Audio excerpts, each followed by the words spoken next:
Michael Jordan merupakan pebasket terhebat sepanjang sejarah NBA, bahkan sepanjang masa. Namun, pernahkah kalian bertanya-tanya, kenapa pemain sehebat Jordan tidak dipilih pada urutan pick pertama di NBA Draft? Bukan satu, melainkan sampai ada 2 tim yang melewatkan kesempatan mereka untuk memilih Jordan.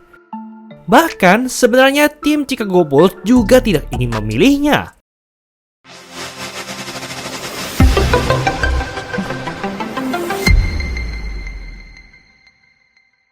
Sejak kecil, Michael Jordan sudah ditakdirkan untuk menjadi seorang legenda.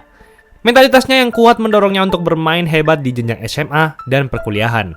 Bersama University of North Carolina atau UNC, Jordan juga berhasil membawa pulang banyak penghargaan sebagai pebasket terhebat tak hanya di wilayahnya, tapi juga di seluruh Amerika. Ia juga langsung memenangi kejuaraan nasional pada tahun pertamanya bersama UNC dan mengambil peran yang sangat penting di sana, di mana Jordan berhasil mencetak tembakan krusial di akhir pertandingan untuk mengamankan gelar itu. Namun dengan prestasi sebesar dan sebanyak itu, Jordan tidak termasuk sebagai pemain terhebat dalam angkatannya saat itu. Ia merupakan seorang shooting guard yang sangat atletik dan bertalenta.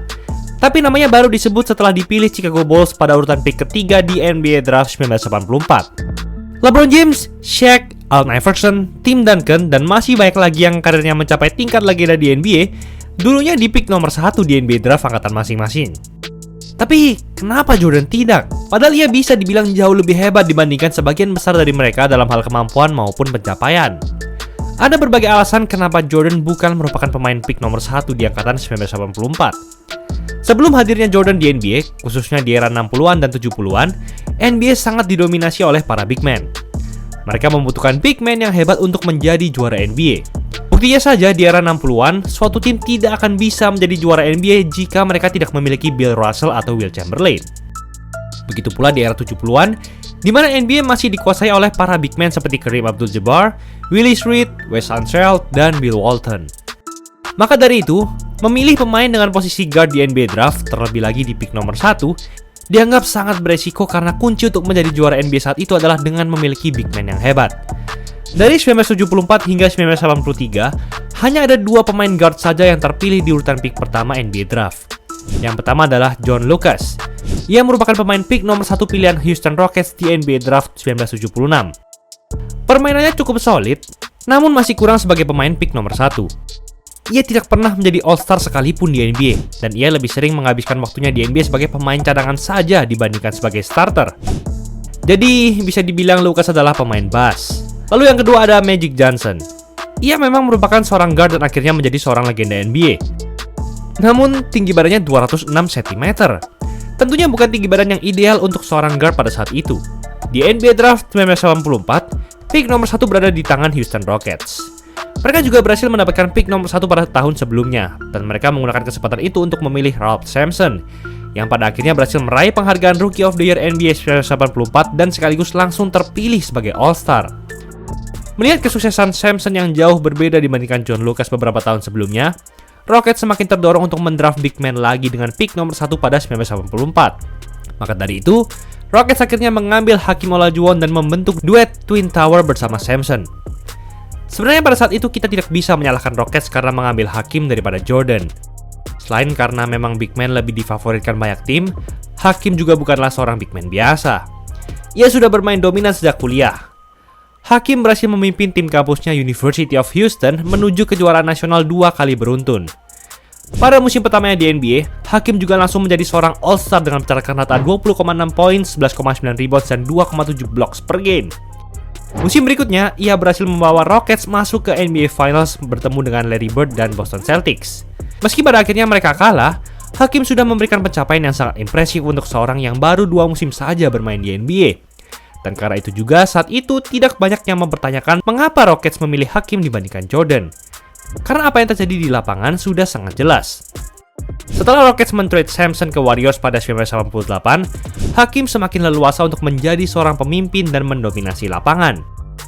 Ia berkali-kali memenangi rebounding dan block title sebagai pemain dengan jumlah rebound dan block terbanyak dalam semusim NBA. Hakeem juga merupakan satu dari 4 pemain sepanjang sejarah NBA yang mampu mencetak quadruple double. Selain itu, Hakeem juga berhasil membawa pulang gelar juara untuk Rockets 2 kali beruntun pada 1994 dan 1995. Dengan kemampuan footworknya yang luar biasa, ia dijuluki sebagai The Dream dan berhasil menginspirasi banyak orang, khususnya para center, untuk bermain sehebat dirinya. Hakim memang tidak memenangi 6 gelar juara NBA seperti Jordan.